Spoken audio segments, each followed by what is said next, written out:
నమస్తే అండి. ఈవేళ నేను జామాకుతో కారప్పొడి ఎలా చేసుకోవాలో చూపిస్తున్నాను. అవును, జామాకుతోనే అంటే జామాకు లేత చిగుళ్ళు తీసుకున్నాను. దీన్ని మనం ఇప్పుడు శుభ్రంగా కడుక్కుని నీడను ఆరబెట్టుకోవాలి. ఆరబెట్టుకున్నాక ఇవి ముందు మిక్సీలో వేసి పొడిలా చేసేసుకోవాలి. పొడి పొడిగా అంటే మరీ పొడిగా రాదు, మిక్సీ కొట్టాక చూపిస్తాను. ఇదిగో పచ్చాకుని ఇలా మిక్సీ పట్టేసుకోవాలి. ఇలా పొడి పొడిగా వస్తుంది. ఇప్పుడు స్టవ్ వెలిగించి ఏమేమి వేయాలో చూపిస్తాను. ఇప్పుడు 2 స్పూన్లు నెయ్యి వేసుకోవాలి. నూనె కన్నా నెయ్యి చాలా బాగుంటుంది.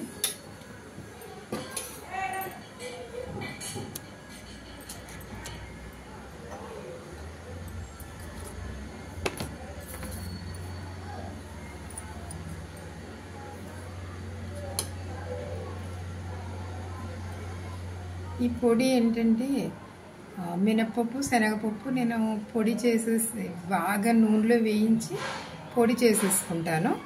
అది వేసుకోవాలి 2 స్పూన్లు. లేదంటే మీరు మినప్పప్పు, శనగపప్పు వేసుకోండి.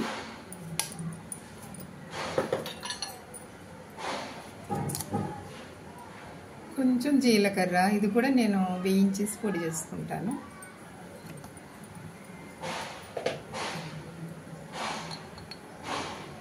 ఇది ధనియాలు, ఇది కూడా అంతే, నేను వేయించేసి పొడి చేసుకుంటాను.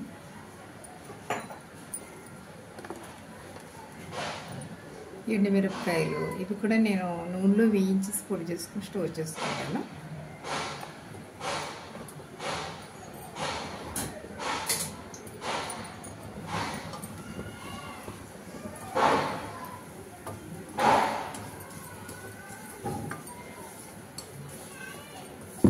ఉంచుకున్నాక ఇప్పుడు నేను ఈ జామాకులు పొడిని కూడా ఇందులో వేసుకుని బాగా వేయించుకోవాలి. ఇప్పుడు ఇందాక పచ్చాకు మిక్సీ పట్టేసాం కదా, ఇప్పుడు బాగా వేయించుకోవాలి. ఇప్పుడు సిమ్లో పెట్టుకుని వేయించుకోవాలి.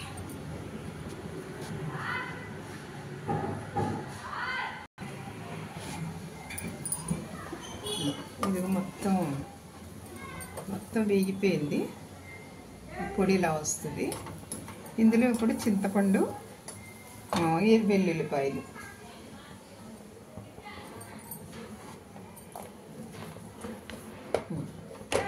ఇవి 2 వేసి జస్ట్ రోట్లో కుమ్మేసుకోవచ్చు. చింతపండు కంపల్సరీ వేయాలి, లేకపోతే ఇది వగరగా ఉంటుంది, ఆకు టేస్ట్ అనిపించదు అనమాట. చింతపండు ఎక్కువ వేసుకోవాలి. ఇప్పుడు దీన్ని రోట్లో కొమ్మాలి.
ఇలా ఉంటుంది.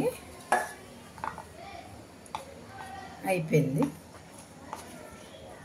కొంచెం వగరగా పుల్లగా చాలా బాగుంటుంది.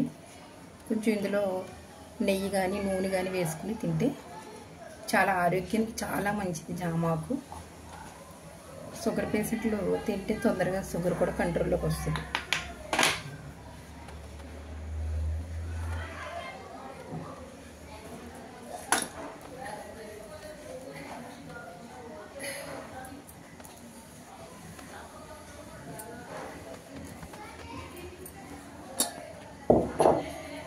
ఒక వారం రోజుల దాకా మనకి నిల్వ ఉంటుంది.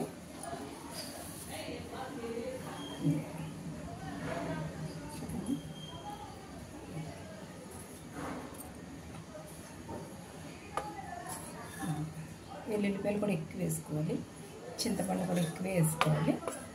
జస్ట్ ఆకులు కొంచెం ఆకు పెద్దగా వేయించకూడదు, అలా లైట్గా వేయించుకుని ఒక వారం రోజుల్లో దీన్ని అవగొట్టేసుకోవాలి. చాలా మంచిది, వాటిలో నుసుపురుగులు అవి కూడా చనిపోతాయి. చాలా హెల్తీ.